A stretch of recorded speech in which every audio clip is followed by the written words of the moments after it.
অনেকে বলে যে আমি লিভ টুগেদার করবো, এখানে ইসলামের এত সমস্যা কেন? এখানে অনেক সমস্যা আছে। আপনি এই বাংলাদেশের পার্সপেক্টিভে যদি বলি, ঢাকা মেডিকেলের ডাস্টবিনে প্রায় নবজাতক বাচ্চা পাওয়া যায়, পত্রিকায় আসে, হয় জীবিত নয় মৃত। তো ওই যে বাচ্চাটা যে আপনি প্রাণ নষ্ট করলেন, এই অধিকার কি আমার আছে? নাই। কারো প্রাণ হরণের অধিকার তেমন নেই। আরে বাচ্চাটা যদি জীবিত থাকে, এবার তার লাইফটা দেখেন কিরকম, কত হ্যাসেল। তার কোনো হিস্ট্রি নাই, তার হিস্ট্রি ইজ মিসিং। তার বাবা নাই, তার মা নাই। আমাদের প্রত্যেকের বাবা মা আছে, আমাদের একটা জেনেটিক্যাল ইনহেরিটেন্স আছে। আমার 14 পুরুষের জেনেটিক্যাল অ্যাট্রিবিউটস নিয়ে আমি বড় হয়েছি, আমার হিস্ট্রি আছে।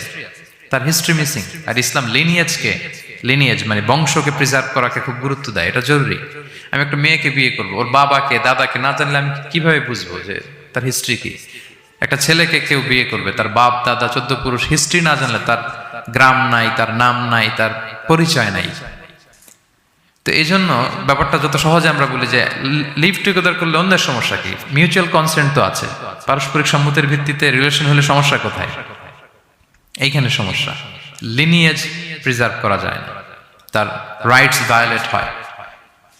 ছোট্ট ছেলে মেয়েরা তাদের মায়ের আদর পাবে, বাবার আদর পাবে, এটা তার অধিকার না?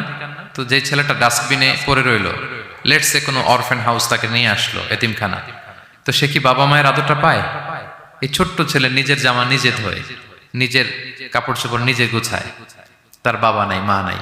সে বাইরে বেরোলে দেখে অন্যান্য বাচ্চাদেরকে মা বাবা কত আদর করে, তার হিস্ট্রি সে জানে না। তো কত বড় অপরাধ আপনি করছেন দেখছেন? এজন্য বিবাহ বহির্ভূত সকল সম্পর্ককে ইসলাম হারাম ঘোষণা করে। বিয়েকে ইসলাম বৈধ করেছে। প্রশান্তি আছে, দায়িত্বশীলতা আছে, সামাজিকতা আছে, সভ্যতা বিনির্মাণের একটা স্ট্রাকচার্ড সিস্টেম আছে। এজন্য বিয়ে বহির্ভূত সম্পর্ক হারাম।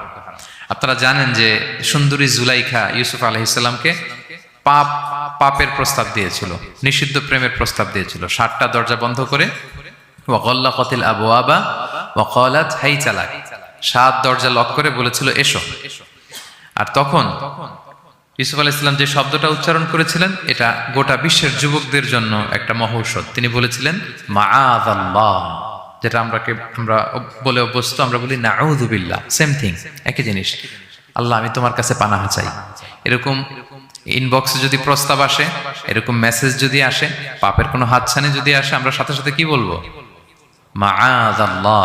কি বলবো? মাআযাল্লাহ, আল্লাহ এই পাপ থেকে আমি বাঁচতে চাই, আল্লাহ আমি পানাহ চাই।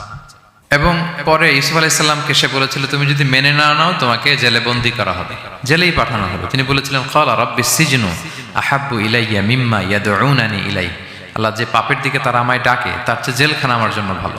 তিনি কারাবরণ করেছিলেন, চরিত্র হেফাজতের জন্য কারাবরণ করেছিলেন। তো এই যে বিশুদ্ধ চিত্ত, এই যে চারিত্রিক দৃঢ়তার আর্কিটাইপ, এই ইউসুফ আলাইহিস সালামের এই গল্প গোটা বিশ্বের সকল নওজওয়ানদের জন্য এটা প্রেরণার বাতিঘর। এটা আমাদের জন্য lesson. He is our icon.